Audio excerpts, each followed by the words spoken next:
lors de chacune de nos rencontres, nous abordions un des piliers, entre guillemets, de la pensée sociale chrétienne. Eh bien, à chaque fois, il y a eu des tilts, pas forcément à chaque fois chez tout le monde, mais nous sommes une dizaine de membres de l'équipe, mais à chaque fois, 2, 3, 4, 5 d'entre nous disaient « Ah, mais ça me fait penser très concrètement à telle situation dans mon entreprise, à telle difficulté que j'ai dans ma tâche de cadre ou de dirigeant.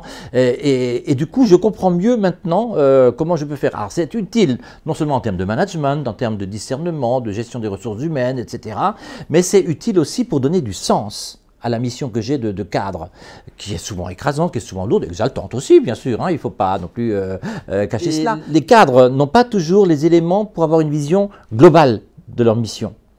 Et je pense que la pensée sociale chrétienne y contribue.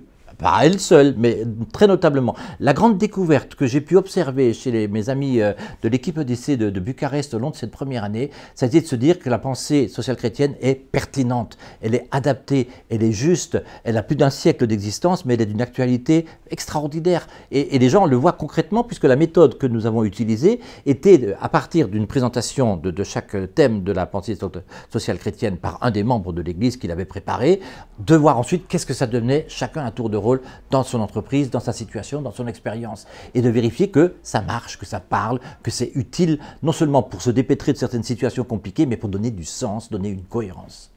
On a beaucoup travaillé par exemple la subsidiarité.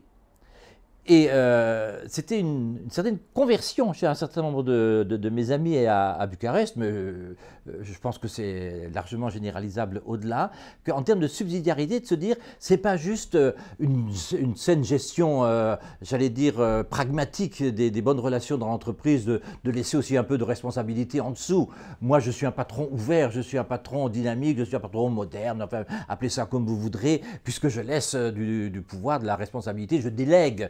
La subsidiarité, ce n'est pas une délégation, c'est le plein exercice d'une responsabilité au niveau où il s'impose.